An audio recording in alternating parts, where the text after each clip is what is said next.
We're live from Nashville next week starting Monday morning at 9 a.m. Eastern. Well, come Monday, the eyes of the baseball industry will be squarely focused on Nashville, Tennessee, a city known for other interests, if not other sports, first and foremost. But baseball holds a special place in Nashville, Tennessee, as Bob Costas is about to share with us. Matt? Excuse me? It's, Keith Costas. Keith Costas. As Keith Costas is about to share with us, baseball holds a special place in Nashville. MLB Network members. Nashville, a town known as the home of country music, the Athens of the South, but rarely thought of as a baseball town, because few are aware that the histories of the music city and America's pastime have forever been intertwined.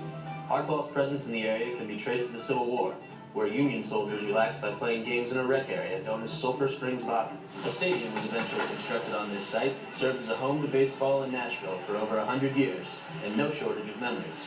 Who could forget legends such as Boots Poffenberger and Mule Haas?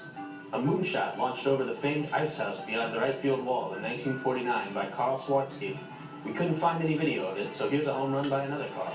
In a 1953 exhibition, thousands watched as Mickey Mantle hit a 490-foot double off the park's deep center field wall. Regrettably, this was the only Mantle footage we could find.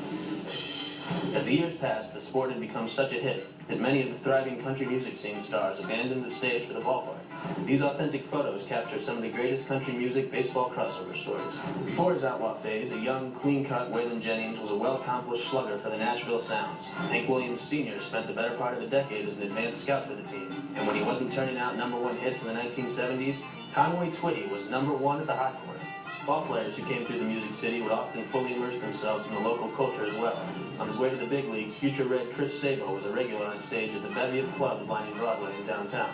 While the results were mixed, very mixed, future All-Stars have continued to make their way through Nashville to this day. And while you may not see them performing on the Grand Ole Opry, they are a continuing reminder of the strong baseball tradition that exists in the heart of Tennessee.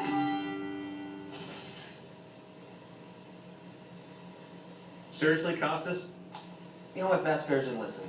My old man gets to talk about Ruth, Gehrig, Williams. The rest of us are just picking at the scraps here. I mean, I sit back here for the last 3 weeks, pretending to do something in the background. I don't even get any face time. This freaking fake headset they gave me doesn't even have a jack to plug. Finally give you something. This is all you got? I don't know. What do you want from me? I don't know whether it was the college TV production value or the scotch tape that I saw over your actual photographs of Chris Sabo. Do you have that? Can we see that again, Marty?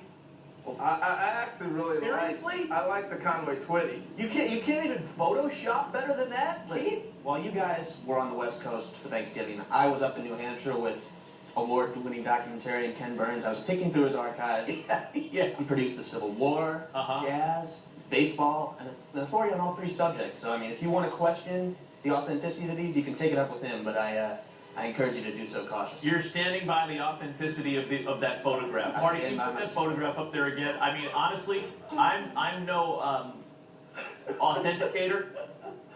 I love it. But between this and the Civil War photograph, the authentic Civil War photograph that you showed America with color bats and mitts. And by the way, you know who I realized you sound like when you voiced that? You sound like John Benjamin, the guy that's the voice in Bob's Burgers. John Benjamin Has a Van, Comedy Central, Season 1. You might... Get him off you, man. Get him off you. That's, No, that was good stuff, Keith. Thank you. yeah, great stuff, Keith. Thanks, great stuff. I love the satire. We couldn't get Bob Costas. We have Keith Costas showing us scotch tape pictures of Chris Sabo. And for those that don't know, that is actually Bob's real son. It is Bob's real son. I'm sure Bob's at home very proud right now. Yeah, proud papa. Maybe we'll hear from him. No. How many? Oh, we don't have time for you, Bob. We'll Sorry. get serious stuff coming up next. Call us, Mitch Costas. Williams, Country Fried Fridays is next. Very serious baseball discussion is up ahead.